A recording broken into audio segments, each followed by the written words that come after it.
Did I close my Facebook? Looks like maybe I did. So let's go to Facebook. All my papers. Hang on. Be right back. Golly.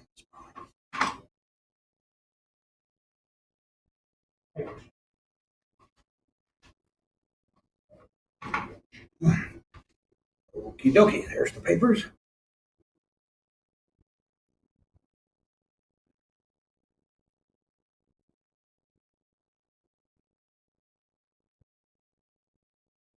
GFQ, there it is, and there's me. Like and share that. My home page. Share that to the TWiRT page.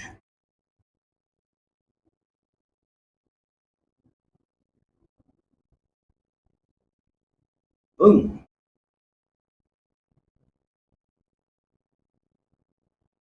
Okay.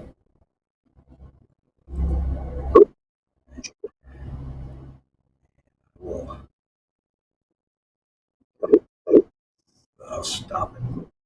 Once again, Facebook. Very difficult. And we'll share this one more time. The Broadcasting Club.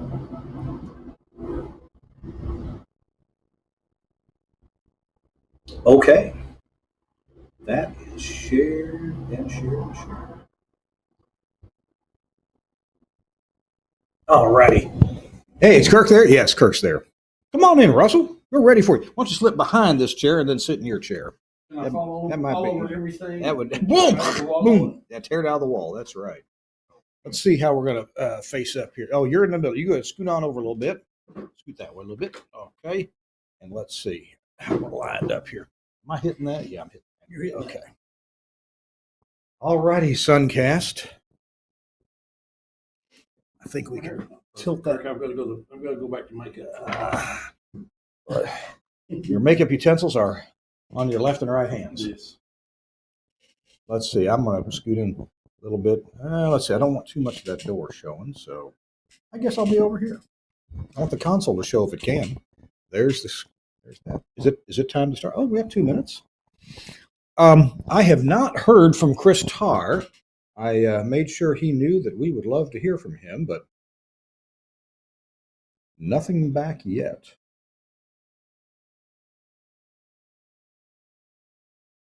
All right. Where am I going to put that? About there. They show how to move 6 radio stations. Now we're going to, I got a whole bunch of pictures to show in the first 2 segments, and then the video will be the 3rd segment. So the pictures will be our prompt as to what to talk about. And we'll want to talk about some of the challenges. I am going to show some pictures of the other studios, but we're not going to make a big deal out of anybody, no names, nothing like that. We're just going to say, you know. You can't see every one of those pieces of shit. No. Is it time yet? Oh, fine. It's we're about 20 seconds away from start time. Suncast, do you feel like you're ready, sir? All right. Hey, I got to meet Shaggy. Well, I didn't meet him. I saw Shaggy on a Zoom call today, but it wasn't my Zoom call, so he didn't know that I saw him. He's responsible for the reggae format that we're doing, and just I had to hook up a network share so they could move 2,000 reggae songs from an audio vault to a playout one, and that actually happened in about 10 minutes. Pretty quick. It is, yes. It's not popular with our business partner, but it's popular with everybody else. Let's see. You might want to see if you can sit forward. Get rid of the gut. No. Well, look, it's more complimentary. You see, that's more complimentary right there. I'm sorry, Suncast. What'd you say?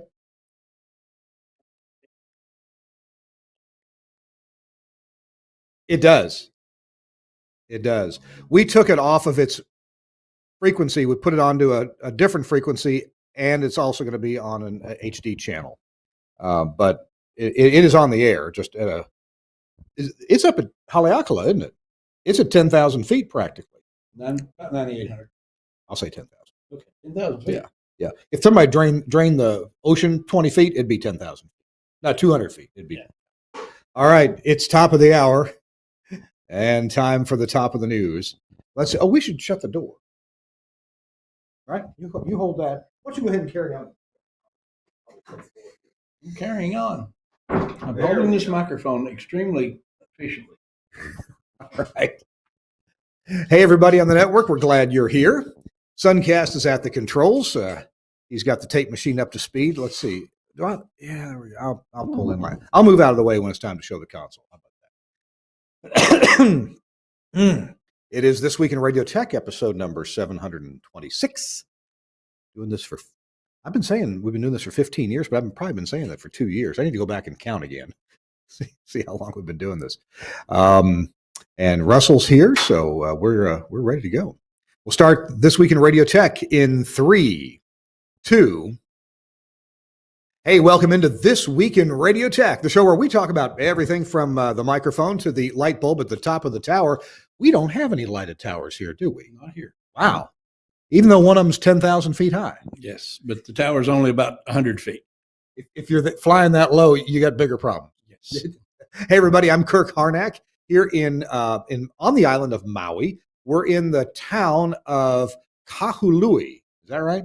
All right. Better not can say it. This is my business partner now, aren't we? Yes. Business partner, Russell Lafferty. Hey, Russell. Hey, Kirk, how are you today? Good to see you. Good to see you. We've been working. You've been here for how long now? This is 5 weeks and 5 days right now. And I guess we ought to tell the folks what we're doing. On This Week in Radio Tech this week, we're going to talk about moving 6 radio stations and the how we've gotten it done with minimal off-air time, in some cases zero off-air time, what the challenges have been in terms of the studios and also in terms of the transmitter sites. Russell, I guess we ought to start a little bit at the beginning. There's 6 radio stations with a number of translators. Some not even on this island, right? Some are on Lanai. Lanai. Mm-hmm. Some on Lanai, and we got to deal with those. Yeah. Some behind mountains. Yes, very much so. Yeah. On a hotel. On a hotel in Kaanapali Beach. And the most fun transmitters to get to are on the top of the Haleakala crater, volcano crater. Yeah. We've got a video coming up in the show, later in the show. We've got a video coming up where Russell is going to give us a tour of this transmitter site at Mount Haleakala. That's pretty cool. So back to the story. Probably 3 years ago, my business partner and some other stations, Larry Fuss, Larry was very interested in buying some radio stations in Maui. Now, we already have one on the island of Kauai, and these 6 looked like they might be available for purchase on Maui. The gentleman who owned them was getting up in age, time for him to retire, and he wanted to sell.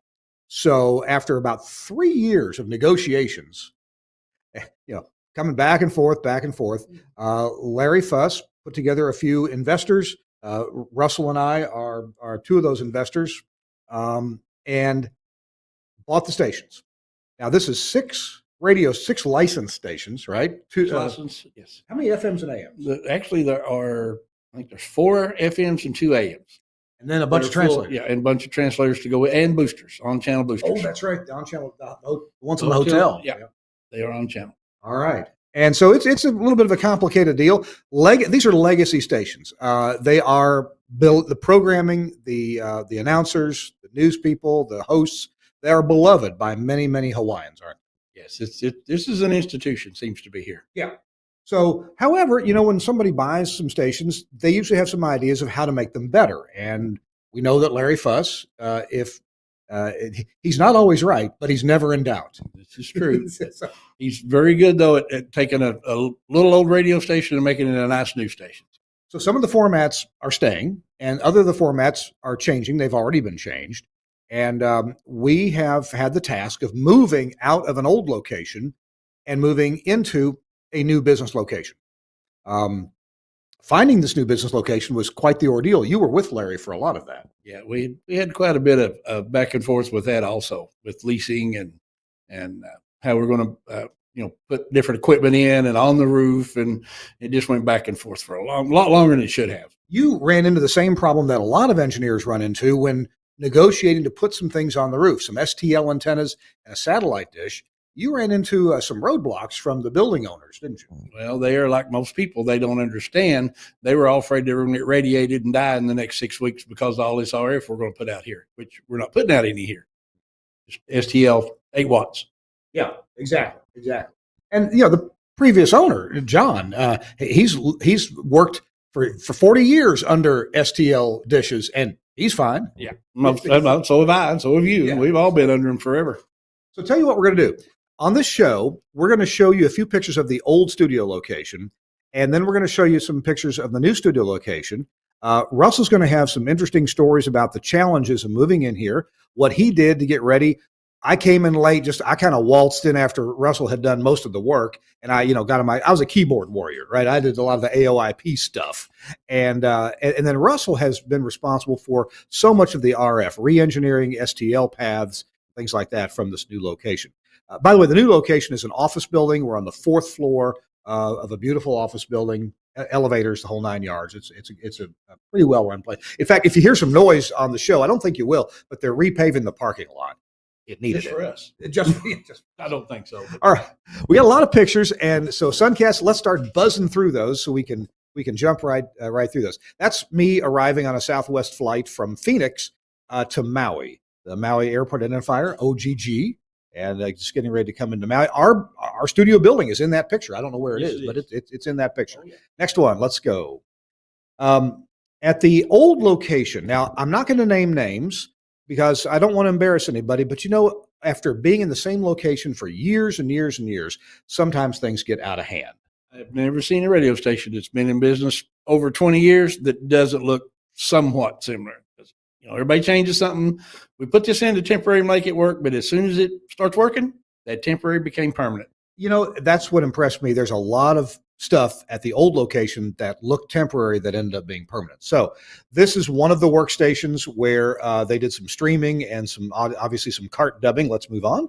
The next picture. We just want to show you what we came from. So, there's rack equipment everywhere that's not in racks.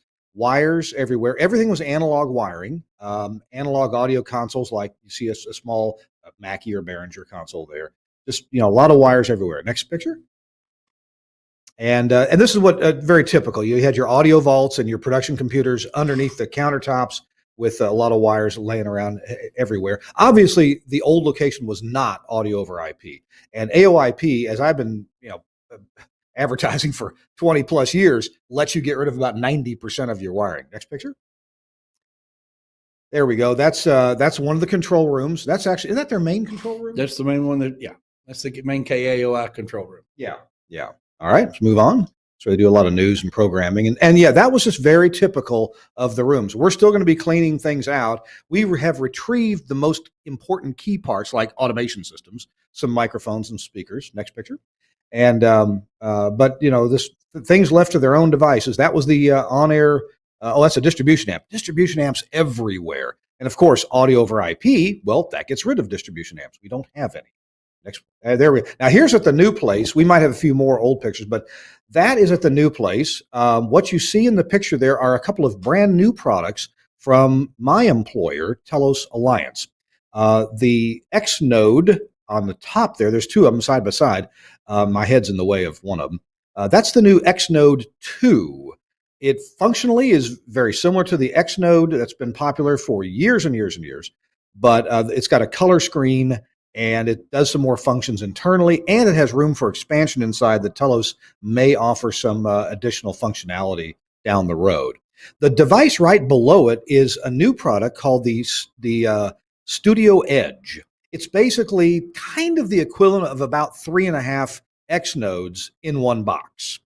There's another version of it where they add another DSP card and some CAN bus connectors, and it becomes a mixing engine along with I/O. So it kind of replaces the Axia QOR32 but it also has additional I/O. So we'll be looking at that a little bit more later. But it's kind of like a super node. It's got a lot of stuff.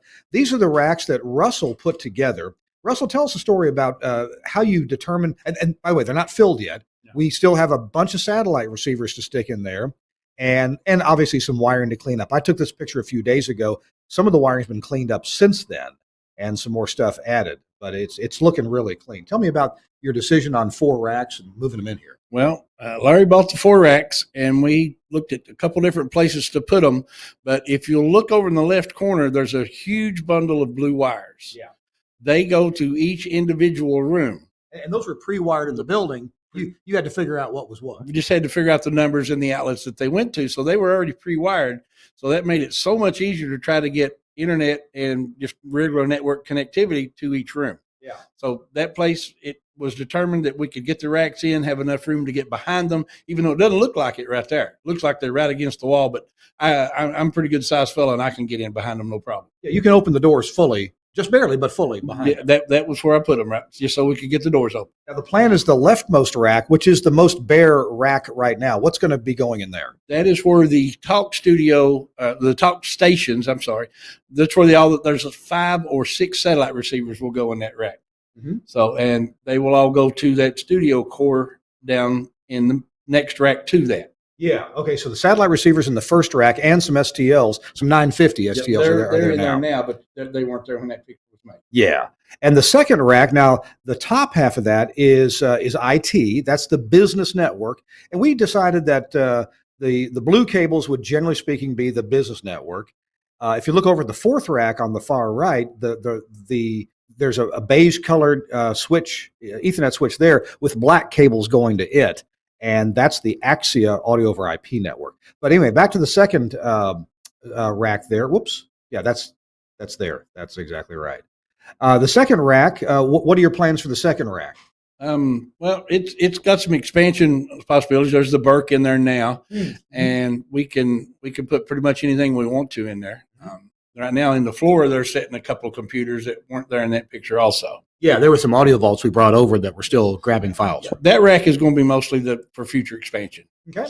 The third rack, now, Russell, you did a bang-up job putting shelves in that. We decided to go, there's all different directions you can go with computers and things you have to do. We decided to go with small Lenovo mini computers. I've had good luck with those. And we've bought them all refurbished, so they were under $200 a piece with fresh Windows 10 on them. And I've got a whole laundry list of things I do to Windows 10 to make it behave and be still and just sit there and run. So there's a bunch of computers there that are running Playout 1 and a bunch of computers that are running audio processing. And then we have a KVM below that, some more computers. And below that, the blue box you see at the bottom there, that's a file server for Playout 1. There's another file server down below that now. So that's pretty much our compute rack. There's also, for example, we carry a show called Liveline from John Garabedian. Great show. They distribute that by streaming, and they have a Windows 10 computer that they have very kind of locked down to do what it does. But it comes alive every day at 2 o'clock Hawaii time, more like 7 p.m. on the East Coast. And it provides the Liveline show. Plus, there's an engineering utility computer, streaming computer, just lots of individualized functions there. We decided to do that way instead of doing this as virtual machines in a big server. I think there's pluses and minuses either way. This is the way we decided to do this one. Russell, tell me about the fourth rack. What have you got in there? The fourth rack is for receiving equipment. We have our modulation monitor at the top, and there's a Rolls receiver for each of the 6 primary stations plus the translator. Yeah, and there's a couple more Innovonics receivers. There's an AM receiver, which we've got to get a loop antenna on the roof for that to pick our AM stations up well. And then there's an HD receiver because we're going to be adding some HD channels here. Yes, yeah. We're going to add at least 3, or at least 2, maybe 3. Under that is the EAS equipment because it's in there now. It wasn't in there when that was taken. Yeah. And then below that, you have the studio edge for the audio from the receivers goes into. Yeah. So we can monitor that anywhere. So all those Rolls tuners, and I like those Rolls tuners there. They work well. Of course, they stay on frequency through a power failure, and they have XLR connectors for your audio out. So all of those go into the studio edge so we get off-air monitoring for all of our stations there. And just below that is the Axia Ethernet switch. And we have a backup switch too. We just haven't put it in the rack yet. All right, good. Next picture. Let's move on. Oh, look at that view. Which window is that out of, Russell? That's looking toward the northwest, looks like that. It's looking toward the smaller set of the mountains. Yeah, those are the smaller mountains. They're the West Maui Mountains. Now, the boosters you mentioned are on a hotel on the other side of those mountains. All around on just about over that palm tree, about 25 miles up on the other side of that ridge. All right. And those on-channel boosters are fed via internet, aren't they? Yes. Yeah. All right. But it's a beautiful view out the windows here. Let's go to the next page. Next picture. I am really, really proud of what Russell and Larry arranged at most of our radio stations that Russell and I and Larry are involved with. We've used unlicensed IP radios. Now, most of our stations are in very rural areas, so interference is next to nothing. However, here on Maui, we realized there's probably a lot of IP radios buzzing around this place, and so we decided to go with a licensed system. Russell, tell me about this licensed IP radio you've selected. This is 11 gigahertz licensed link from Ubiquity. It's right now, that is 18 and a half miles that it's traveling, and it could probably be tweaked a little bit better, but it's very, very good right now, and it's really stable. Shouldn't have any interference out on it at all, but when we looked at the tower side up there, there's probably 30 other microwave dishes up there. So we decided that we want to take a chance on getting interference. We would go with our own frequency that no one should be bothering us on. We paid for the frequency coordination and applied for that frequency with the FCC. And these are the radios are Ubiquity 11 gig radio. XF11, I think, is the model. Gotcha. We've the radios have worked flawlessly once we got them lined up and looking at each other. I want to point out one thing, and I don't mean to draw any negative attention to Ubiquity, but at first they didn't. One of them at least didn't work. And Russell, you were getting really frustrated with it not working. Couldn't get it to work down the hallway, but sometimes that's a problem. So we got them, planted in place, and still had a problem. And you found a really interesting problem, Russell. I don't know that I would have found that problem, but you found a manufacturing error, didn't you? One of the diplexers was backwards, was turned around. It had to be reversed. So these 11 gig radios, they aren't the dual dish. They have one dish at each end, and that dish does receive and transmit at the same time. So there is I forget if you call them a diplexer or a duplexer. But there's, it's got ports for transmit and receive and a port for the antenna, right? Yes. And those ports are tuned. The transmit one specifically allows the transmit frequency in and gets it to point toward the antenna. And so it doesn't go overwhelm the receiver. And the receive frequency, it passes through to the receiver. And you found them installed how again? One was reversed. Backwards. Yeah. So it didn't work. Well, it worked down the hallway if you turned the power full, but it didn't go any farther. It was terrible. It was terrible. All right. So what led you to find that problem? I borrowed a radio off of a company here that had one, but their diplexer was not installed on their radio. So I was going to have to take hours off, put on their radio to try it. And when I pulled the cover off and saw the diplexer, I said, wait a minute, this can't work. So I turned it around on hours, hooked it up, and it's perfect. Wow. So that was a good example. It's a perfectly good troubleshooting technique of having an example of something that works. Although even though it was incomplete, you recognized, wait a minute, this thing has a gazinta and a gazouta. Mm-hmm. And the high was on the high and the low was on the low, and they needed to be swapped. Yeah. So the high let the low out, or let the low in, and the low let the high in. You say so? Yeah. All right. So anyway, either that or backwards in reverse. This picture was taken after we just logged into this one, so that's why there's not a lot of the orange is the capacity, and a little bit of blue. That's not even there now, but now that we got several things running over it, it's obviously carrying data.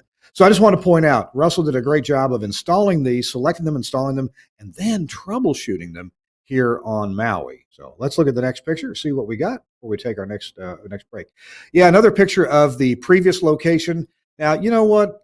I may have had a couple places that looked like this, and sadly, I was responsible for. I try not to do that anymore, but this is some of what we are picking through to take equipment out and put it in the new place. All right, next picture. And yeah, so the new place is going to look, a whole lot more like this. By the way, we've noticed that a couple of companies that used to make EAS interrupts, just passive relays that would interrupt your EAS, because we got 6 stations. Well, actually, we kind of have 8 stations. We have 8 program sources here. And they all need EAS. Now they're all the same area because we're on Maui. So we went with we had to buy 3 of the Broadcast Tools EAS interrupt boxes, and they are all paralleled off of the Sage end deck now, right? Yes. Okay. And of course, just below that is that Studio Edge that has a whole bunch of analog, stereo and mono, and some AES EBU inputs and some outputs, as well as GPIOs. Let's go to the next picture. And this is a new product from Telos. A lot of folks don't, in fact, most folks don't know about this yet. This is a Telos VX Duo. The benefit of this, it's all VoIP, but in the past, the offerings from Telos for VoIP multi-line, multi-studio, multi-hybrid phone systems, they were kind of expensive. I mean, they started at a good $6,000 or $7,000 and went up from there. So if you just had 1 or 2 studios, it was a little bit of a tough financial decision to make.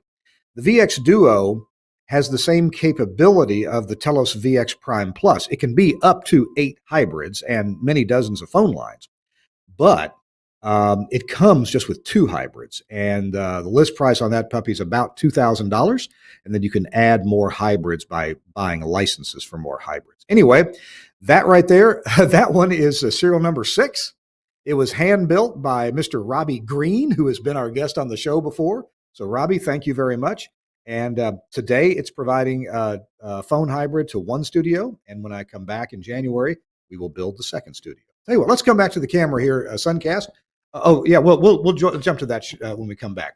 I'm Kirk Harnack, and my guest is Russell Lafferty. Russell, where are you from? I'm from Eastern Kentucky. You take care of a lot of stations in that area? Quite a few. Quite a few. You got time for some more? No. And I work full-time for the Telos Alliance. Thanks so much to my bosses who let me come over here and, install some Telos gear, first of all, and take care of some radio stations that I'm a tiny little part owner of.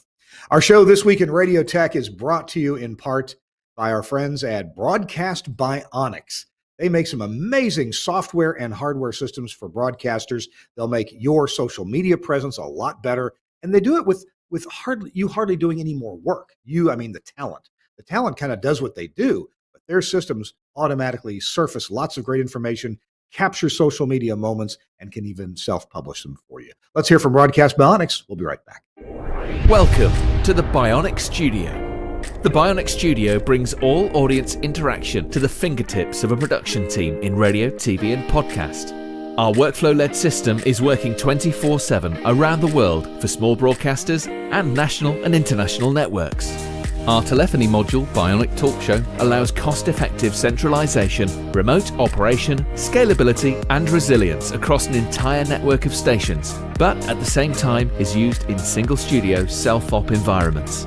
Social media curation and activity is now considered a broadcast-critical part of programming. Bionic Social means the studio isn't overwhelmed with a wall of interaction from an ever-growing number of social platforms. We combine SMS, MMS, and email together with a speech-to-text service for listeners using smart speakers. We enable studio teams to curate, filter, and display all platforms in one place, and post text, images, and video content to multiple platforms in one operation.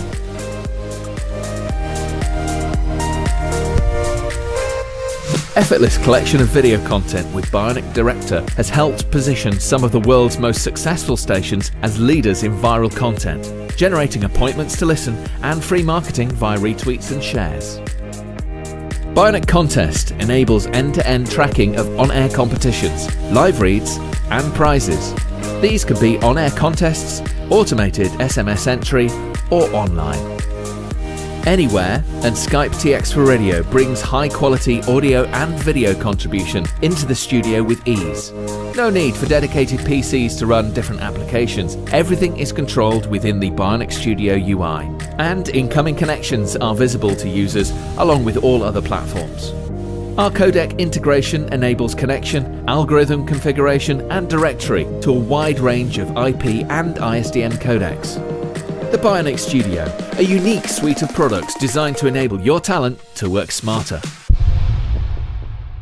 Thanks so much for Broadcast Bionics. Thanks to Broadcast Bionics for sponsoring This Week in Radio Tech.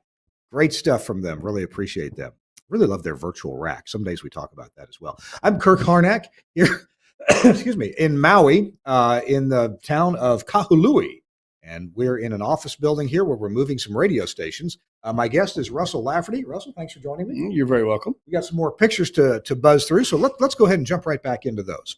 Suncast had a picture of an Ethernet switch there. That is Axie. That's our AxiaNet core switch, and with its LAN IP address. And Russell, you ran before I even got here. You ran all these Ethernet cables. Thanks for doing a very neat job of that. Well, thank you. I try.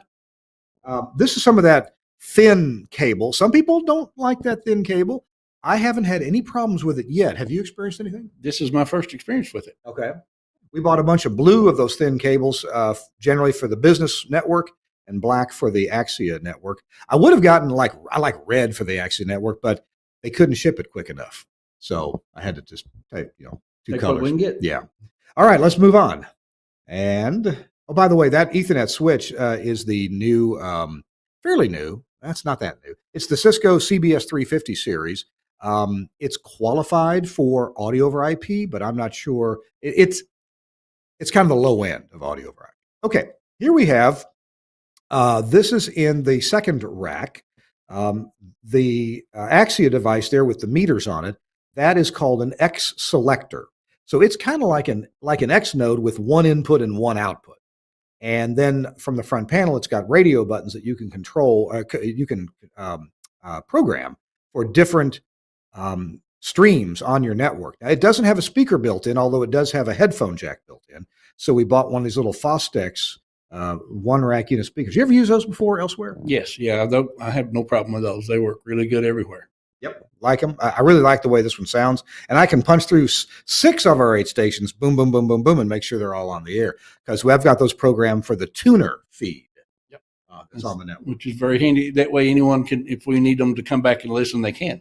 Yes, true. Right above that, we have 2 of those same CBS 350 Ethernet switches for our business network. Now, if you're going to use the CBS 350, like any switch you're going to put on an AOIP network, you must configure some of the internals to be optimized for audio over IP. There's certain things like the IGMP querier, snooping needs to get turned on.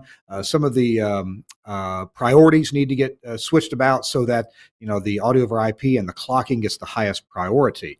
If you're just going to use it for business networking purposes, you don't have to do anything at all. You can just plug it right in. You can give it an IP address so you can manage it if you want to, but you can just plug it right in. All right, let's look at the next picture here.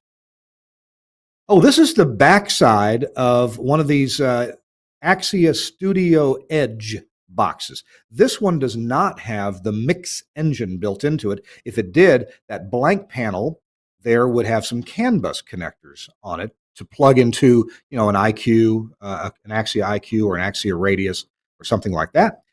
This one, I'm just showing the right half of it. There's a little Ethernet switch. There's some Ethernet ports that will be used later. There's some USB connectors. So this can actually hook up to your computer directly for audio, bidirectional audio from the USB connectors. There's an HDMI connector that's active. I forget when, but anyway, that'll be used down the road. And there's GPIO ports right there. I've got one of those Angry Audio adapters, so I didn't have to do any soldering. And so I can just plug an RJ45 in there. That's not Ethernet. The red RJ45 is not Ethernet. It's GPIO. And that runs over to our Liveline box. The audio ins and outs are a little bit further over to the left. Let's move on to the next picture. And yeah, we already saw a picture of that. That's our Studio Edge in the rack number 4. There is, now we got a couple of the Studio cores. There's 2 black boxes on the left. That's the same thing as the Studio Edge, but it's called the Studio Core. It has an extra DSP card in it, in each one of those, and it's got the CAN bus connectors on the back side. So that's where you plug your, in my case, an Axia Radius console, and I've got one that's out of sight to the left of it. So that acts like a Core 32 with a lot more inputs and outputs. So we were just putting that on the bench to try it out, and got those working fine. We got one of them ready to go on the air right now. All right, what's next? I mentioned the Liveline box, the stream box from John Garabedian's Liveline program. That's the one that's got, is that Mason Kelter? Is that his name? Mason Kelter, yeah. Experience. Mason's the host on that show. I just point out because, hey, it's not satellite. It's terrestrial. It's interesting. They actually, from their headquarters, they actually do a quick check of every affiliate's stream box before the show goes on to make sure it's online. One day we didn't have it online, and we got an email. Hey, Kirk, is your stream box online? The show starts in a little while. And I said, yeah, we're just moving some cables around. We'll get it right back online. So that's it. There's USB cables in the front because the little industrial computer that they put that in happens to not have any USBs on the back, which is kind of weird. But anyway, we got some USBs there. All right, let's move on to the next pic. Oh, same picture again. Sorry about that. There we go. You rented a Nissan truck for your work here, didn't you? Yes, Nissan Titan. Now, I know you're a man who likes a bigger truck. Yeah. Well, I have to have it to haul all the equipment I take. Yeah, you can haul a transmitter in your big truck. Can't you? Oh, yeah. 2 or 3 of them. Several. Especially if they don't pay. I mean, you wouldn't do that. No. I like the radio that came in the Nissan Titan, except for, what was the one goofy thing about it? The RDS. It takes 15 to 20 seconds to come up and show a new scene, a new title and artist. Yeah, so the other radios in our other station vehicles, they show the title and artist within 3, 4, 5 seconds.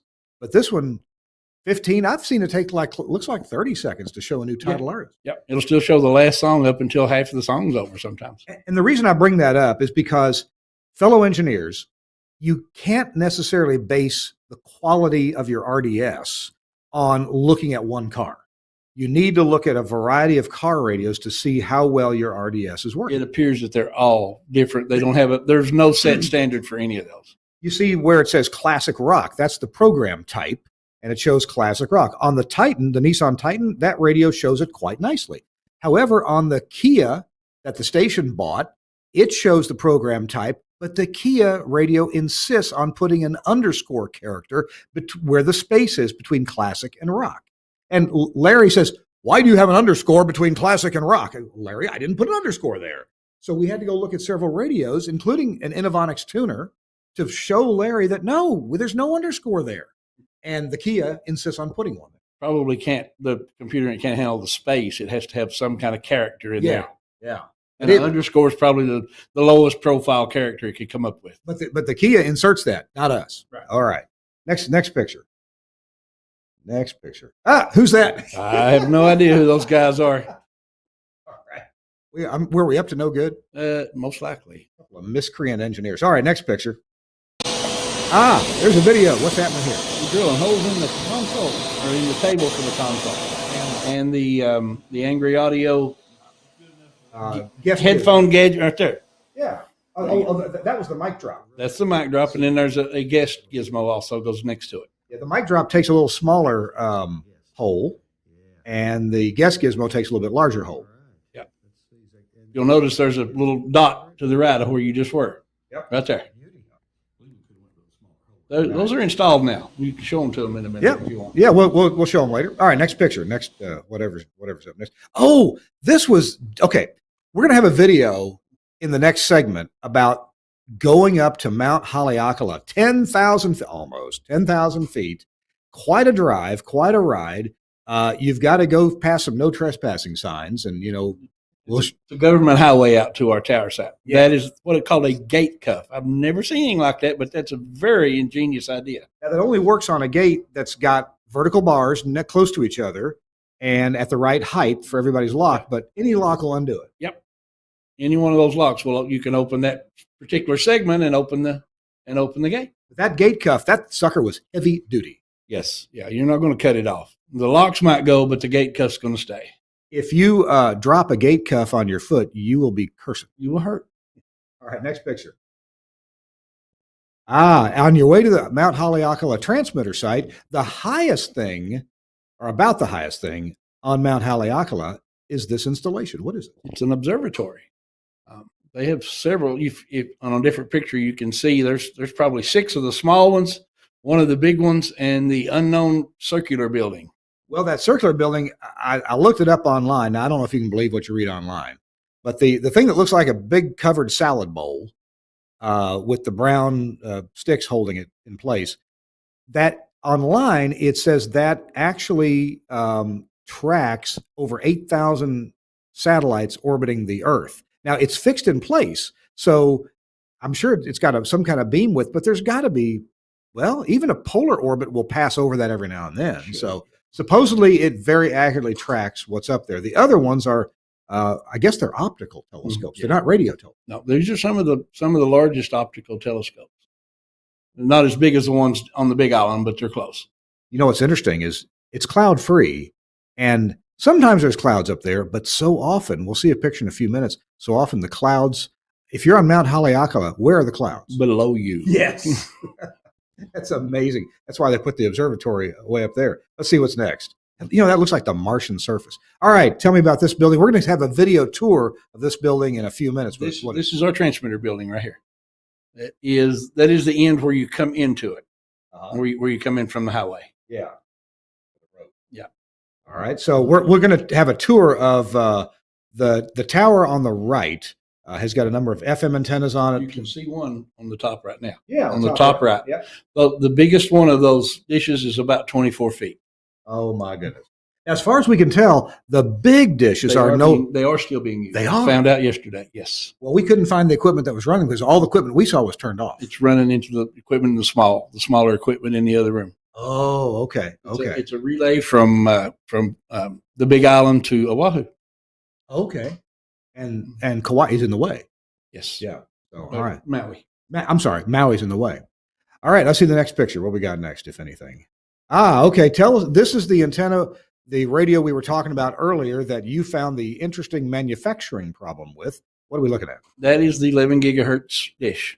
And on the pipe that used to have another Yagi on it, and it has a homemade stiff arm on the bottom there, very homemade, because it was vibrating in the 40, 50 mile an hour winds that are fairly constant up there. Yeah.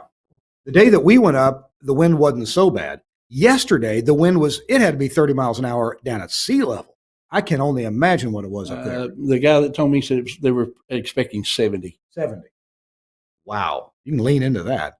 All right, let's see what's next, if anything. Suncast, if you want to. Oh, okay. This is the bottom of the 11 gig dish. So I'm showing you what it's pointing at. Yeah, that's down under the cloud there. And that town, so the other end of this where we're sitting is it's right above our heads, and it's 18 miles, right? 18 and a half. And to broadcast it to me and you, that sounds like a pretty darn good figure. But you know what? Those other big dishes, they're pointing to other islands. Well, it's 85 miles to Oahu, and then they go there. Wow. I have no idea how much power they're running. Speaking of power, the AC power for everything, or at least, for these sites, is on that power pole on the left. Yep. That's the whole thing for us. Now, I don't know about the observatory and stuff, but that's what comes to all our sites up there.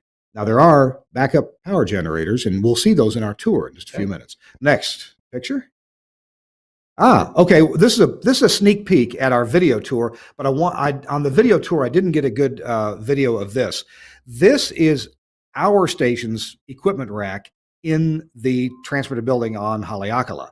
And we let's go ahead and tell about this problem. You can see that in the top of the rack below this Ethernet switch, there are 4 they look like X nodes from Axia, but actually they're Omnia MPX nodes. They're decoders. So these are decoding micro MPX over IP and turning that into analog FM composite baseband, or an MPX signal.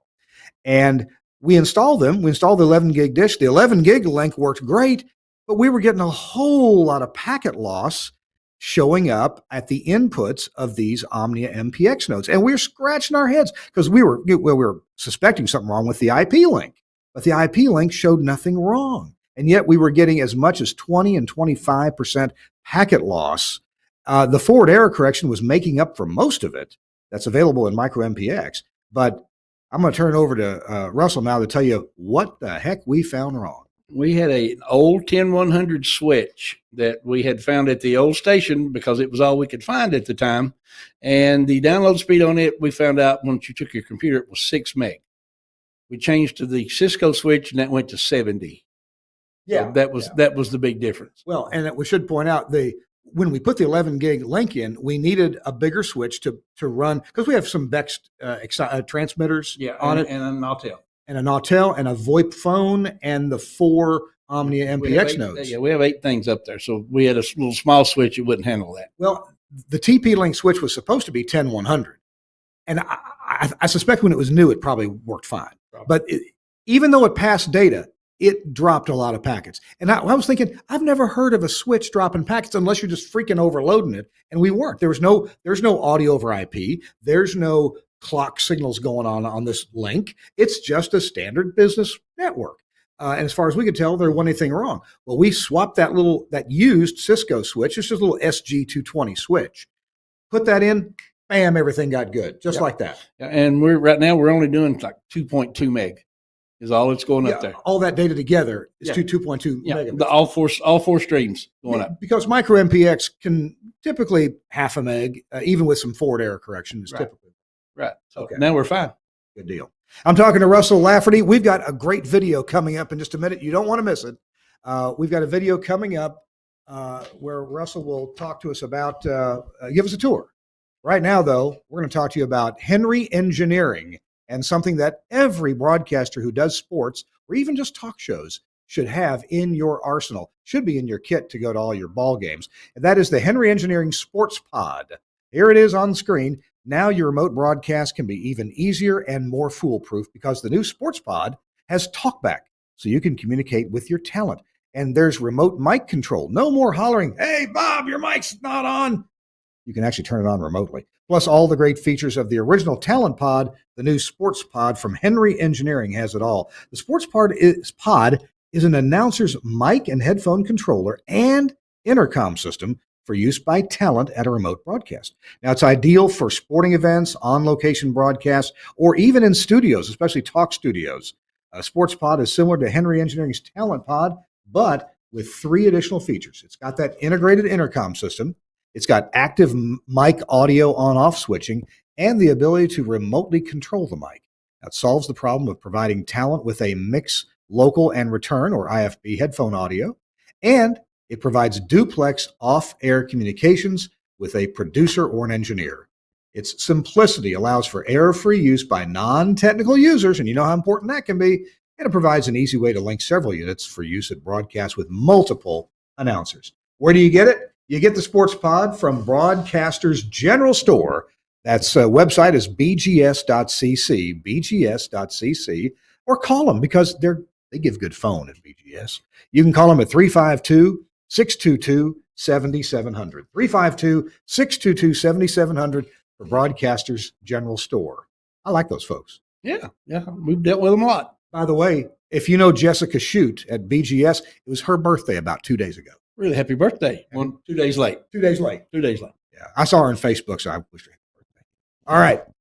It's Kirk Harnack on This Week in Radio Tech, along with my guest, Russell Lafferty, my guest, fellow engineer, and co-owner of these radio stations. All right. But you own twice as much here than I do, so you can outvote me. Can I really? Yeah. Okay. Well, I'll take your vote into consideration, though. That's all right. Engineers have to stick together. There are not many of us left. That's right. All right. We got a video. Let's go ahead and roll the video. We're going to talk over the first part of it. Suncast is going to roll it. This is a little time lapse going up the mountain. This is just a tiny portion of the switchbacks. And it's easy enough driving. Tell me about what we're seeing here. It's 18 and a half air miles, 38 highway miles, and an hour and a half. Takes an hour and a half to get there, because that shows it fast, but we're doing about 15 to 18 miles an hour. Yeah. As I said, there are no guardrails, and you do not want to run off the road. No. They do graze cattle up here, don't they? Yes, and they're in the road sometimes. Sometimes. We're approaching the top up here, and we're going to have a couple of pictures. One when we get to the top here, there's a tourist attraction at the top. You can go look at the crater. You can go for a hike. They do have some buildings up here. We just passed it. Now, this U.S. government roadway, not for public use. That's where we're going. That's where the gate cuff is. There you go. There's that gate cuff. Just had a picture of that. And there's Russell unlocking it, unlocking our lock on the gate cuff and opening the gates. And there's the observatory at the peak, cloud free. Same picture we saw earlier. Almost always like that. And here we're driving by it. So you drive by the observatory on your way to our transmitter site. Yes. All right. And this is the little lonelier. Now there's 2 facilities here. No, 3. There's three facilities. There's our transmitter site. There's another mysterious transmitter site. Yeah, and does have TV. That antenna, I did confirm that is a TV antenna that we're going to see in a minute. And then there's something at the end of the road. Yes. Well, I was told by the first person that took me up there, that was either NSA or CIA, some kind of listening post. It's a listening post. And we didn't go there, did we? Nope. Yeah. We didn't get an invitation. No, one of the guys from there drove by, but it had all kinds of things on the truck saying, "Do not bother us." Pretty much. In fact, that's it. That's it. At the end of the road, the thing you see on the last hill there, that's the place where you don't go. That's where you don't want to go. That's a bad thing. But hopefully they'll hear any gifts from Rocket Man before before they get here. All right, there's two different sites, and we're going to the first site with the big dishes. Yep. 107.5 goes off here. Oh, okay. And that looks like Mars. There's not much vegetation up there. And all that's lava, isn't it? Yes, every bit of it. I do not know exactly how old. I'd say a few million years probably. Yeah. Since the hot spot moved over the Big Island. So. Wow, this barely fits in the frame of the camera. What is this? This is part of it is Akamai broadcast tower. Also, it is the inter-island phone link system for these go to the Big Island. Those go over there to Oahu. Oh, wow. And this is the link. This is the link site, and it also brings up the equipment that they still use for that from Maui. Now, I do see some radio station stuff out there. I see some FM transmitting There antennas. are other stations here besides us. I think there are 2 or 3 groups. We have an antenna here. We have antennas on the far side that you can't really see from here yet. And I see a little microwave. That is our signal getting up from the studios in town. That's our 11 gigahertz ubiquity Yes, it is. right there. And we're running, well, we'll look at it later, but we're running 4 micro MPX signals Through that. from the studio coming up here, carrying 4 FM stations with RDS data and everything. All right, let's look around here a little bit. There's a site. We don't really know what that one is, do we? No, sir. But the next site that's only part of what you can see. That's a very small part. That's just the largest building. There's like six observatory buildings there. So that's observatories here on Mount Haleakala. Yes, sir. And then we got, obviously there's some fiber up there that we are not yet a party to.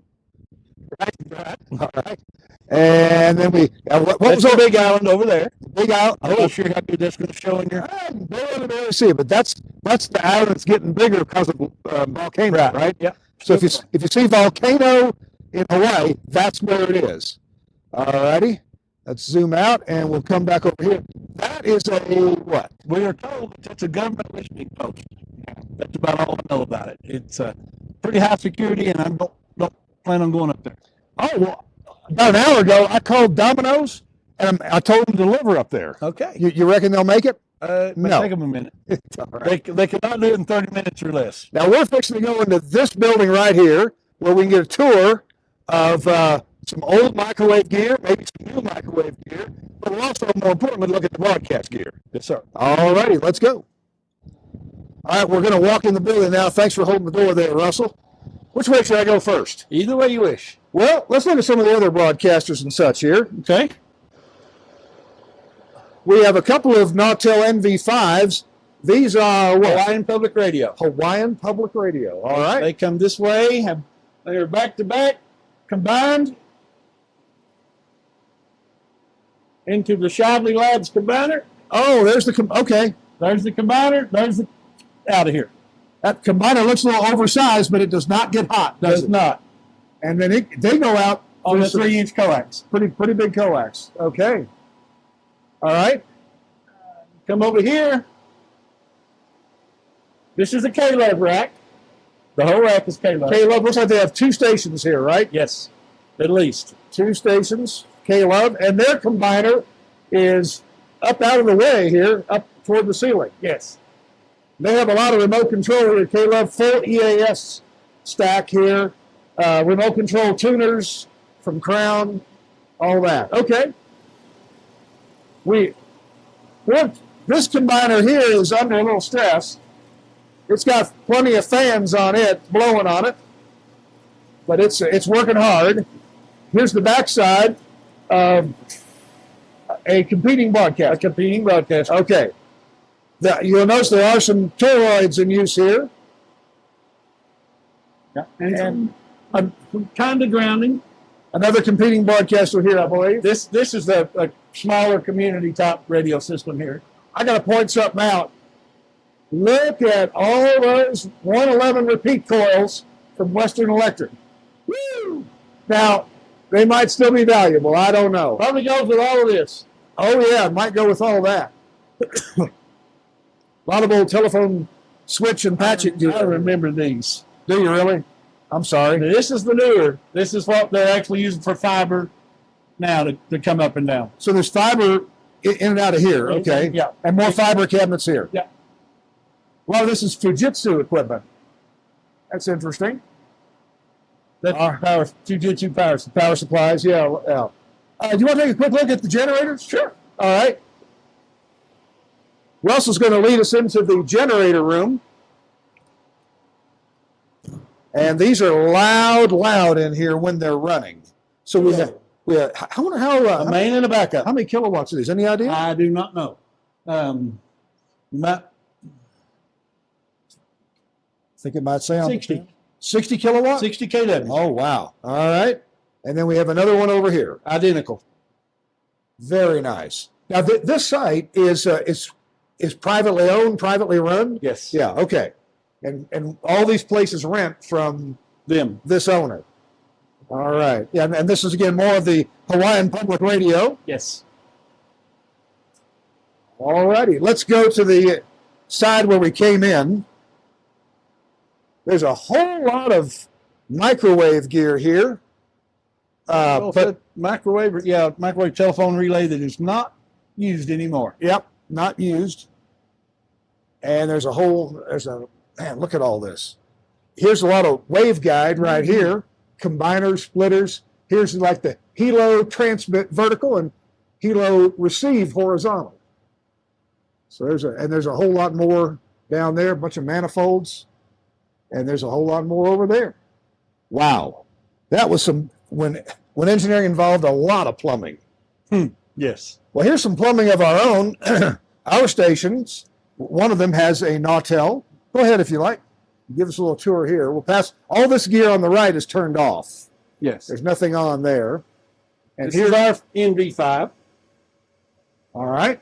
And then here we have two lower power translator stations Okay. being fed by these 4, and here's a lower power translator being fed by these 4 MPX nodes. Oh, yeah. Remember the 11 gigahertz ubiquity dish we had outside? It's feeding That's feeding the switch up and here. it switches to these. So we've got 4 micro MPX stations coming up here, giving us, 1, 2, 3, 4 transmitters. RDS and all that. We put a VoIP phone up here because we could.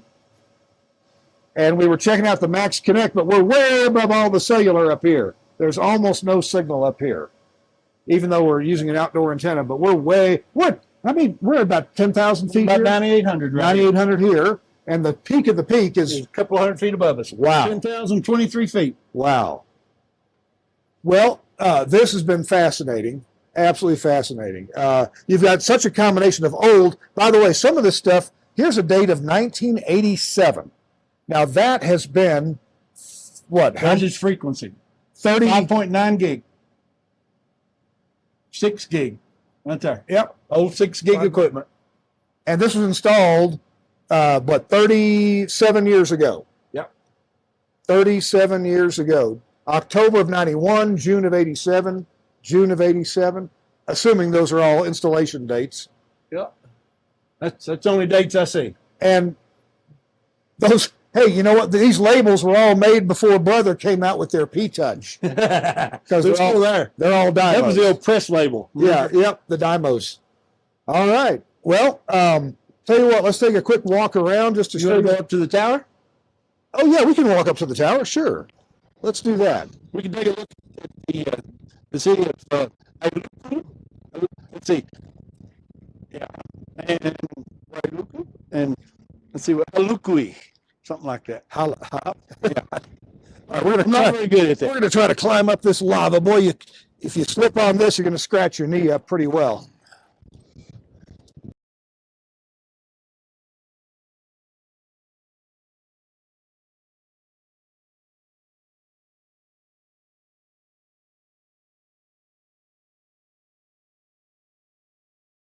And right above that, there's a diagonally arranged Yagi. That's one of our FMs. That's one of the translator FMs. It's a directional. Okay.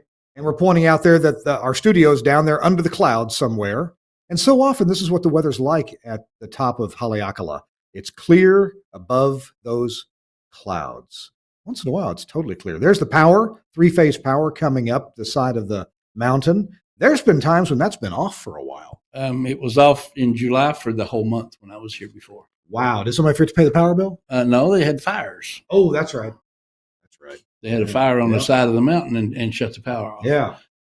All right. That's another site that's just down from ours. And I was pointing out there a pole that's got some orange, red colored, look to me like UHF TV antennas. And they are. It is. Yeah. I confirmed that. Okay.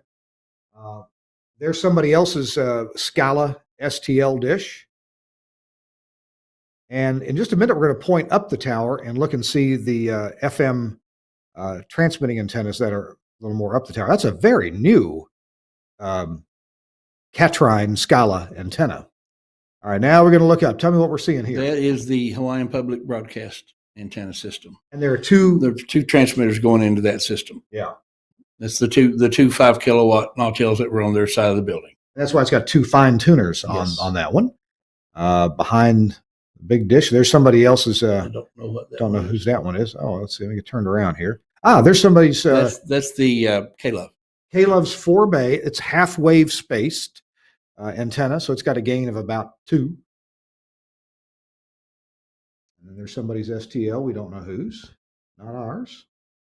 And if I can crank, there we go. There's a diamond shaped FM antenna on that right up there. Yeah. That's a single bay. Okay. And there's another single bay on top of that, but below it, there's, The 4-bay horizontal. and that's ours? That's ours. Okay. And there's then that is translator, ours. That translator. Wow. And I'm amazed how they ever even put those big dishes up. They had to wait for a calm day. You know they had to. Those things are sails, and it's windy up there. Wow. All right, it's Kirk Harnack and Russell Lafferty. We're here with This Week in Radio Tech. Just got a tour of Mount Haleakala, about 9,800 feet above sea level. Here's a little piece of trivia for you. Do I have time? Yeah, a little piece of trivia for you. Larry Fuss believes that what's our highest power station up there? Q109, Q103, Q103. 103.9, Yeah. KNUQ. Larry believes that station is probably the highest FM station in America as far as height above average terrain. Now, I didn't say height above sea level. I said height above average terrain because of the way height above average terrain is calculated and how Maui is a relatively small island. Most of, or a lot of the figures for figuring height above average terrain, a lot of the radials are the ocean, are sea level. So, most stations that calculate height above average terrain, there's other mountains, there's other stuff that go into the calculation. But this is one peak and not much else. And so Larry thinks it's the highest. Could be. It's definitely the highest that I've been to. Well, yeah, me too. It's higher than anything in Eastern Kentucky, isn't it? Quite a bit. Wow. Hey, it's Kirk Harnack and Russell Lafferty. This Week in Radio Tech. We've got a tip of the week coming up in just a minute. But our show is brought to you in part by Angry Audio. And I want to mention the Angry Audio Rave audio console. This baby is shipping now. and it is a beautiful, beautiful analog audio console. This may be the best built analog console ever, especially in a small size. It has so many features that you're going to love that make it a real broadcast quality audio console. It's got 8 faders, plus it's got faders for monitor and for headphone volume. You've got 2 buses plus a third bus for telephone mix minus. Very flexible monitoring section, as it says on the screen. You can talk back to your guests. It's got that, like a lot of high-end consoles have. It's got a lot of features. You can preview, of course, every input. Look at the back panel. Really professional installations can happen here. Some of these cheaper consoles, the inputs and outputs are up on the top. Oh my gosh, you can't make that look good. You can make this look beautiful. It just has a great feel to it. It's a heavy little console. It's not going to slide around on your table. It's got great mic preamps, mic logic for your on-air lights and so forth. Studio hub connectors, of course. It's just a beautiful, beautiful console. You're going to like this thing. It's the Rave from Angry Audio. Where do you get it? Well, of course, you can go to the website, angryaudio.com, and read all about it. You listen to that pretty music all over again. You can see the guy with the goatee. Or you can call your favorite broadcast dealer. You might call Broadcasters General Store, another sponsor of this show, and ask them about the Rave console and see what kind of discount you can get on the Rave analog audio console. Our show is also brought to you by Max Connect Wireless. We've used a little bit of it here just to play with it, and by golly, it works. Some broadcasters depend on it. Here's one guy who does, is John Taka. With all of the recent cybersecurity attacks against large corporations, we were looking for a product that would give us the ultimate security at our transmitter sites and as well as with our broadcast equipment. Max Connect fits the bill very well. Its greatest security feature is the fact that it gives you a single static IP address. Using this single static IP address allows us to close hundreds of open ports on our firewalls across the company and restrict access to only the Max Connect IPs. This has greatly reduced our exposure to the World Wide Web and made us much more secure moving forward. It has also given us the ability to expand as needed in a secure fashion. The Max Connect wireless service is available, of course, from Max Connect Wireless. Their website, they shortened the name just to Max Connect. I know it's spelled funny, MAXXKONNECT.com. You can get service through AT&T, T-Mobile, or Verizon, whichever's going to work best for you. And has all the features that John just mentioned and even more. They keep improving the line and the things you can do with it. They can offer you phone service now at your transmitter site. They can also offer you a way to back up your normal internet service. Hey, I've got a couple of sites that really need that, where our typical, cable modem service, not always reliable, but Max Connect can back it up when you need it. So you only pay for that extra data when you need it. Check it out. Thanks a lot, Max Connect, for sponsoring This Week in Radio Tech. It's time for our tip of the week. And, I have learned so much this past week working with Russell, trying to gather his knowledge and put it to use. Russell, one thing that impressed me is years ago, I did contract engineering, and I've worked for Telos now for 23 years or so. You have figured out the 24 tools that you use the most. And although you normally travel with a whole bunch of tools, you can get anything done. We're in Mississippi. I say, well, gosh, we could use this, but who has one of those? Russell says, I got one in the truck. Over and over again, right? Well, when you travel 700-800 miles for a job, you need to take everything you can do so you don't have to come back again next week. But I'm impressed as to what you carry in a small satchel of tools. What are a few of the things that you just can't live without? Well, you got to have your wire strippers, you got to have dikes, you got to have your pliers, screwdrivers, and many more. You about have to have the adjustment, the really small adjustment tools. A greenie is still a greenie. Yeah. You can't live without one. You can't. I know. They're so valuable. Just mostly things like that. Got a little brush, little metal brush in it for cleaning. Oh things. Yeah. Got to have that. Just most of the things I do, and a little small crescent wrench. Just mostly little small hand tools and, tiny needle nose pliers. Oh, yeah. Because everything's getting smaller and my eyesight is getting worse. Well, speaking of that, you gave me a Christmas gift last year, and you carry one of yourself. Well, what is this valuable thing for your eyes? The headset magnifier. So It's lighted. it's Yes. a visor-like thing. It's got a flip-down magnifier. It's got 4 different lenses you can put in it for Okay. 4 different. Well, you should know. I gave it to you. I You've know. not used it? Well, of course I've used it. I just want you to tell about it. Okay. You tell. But yeah.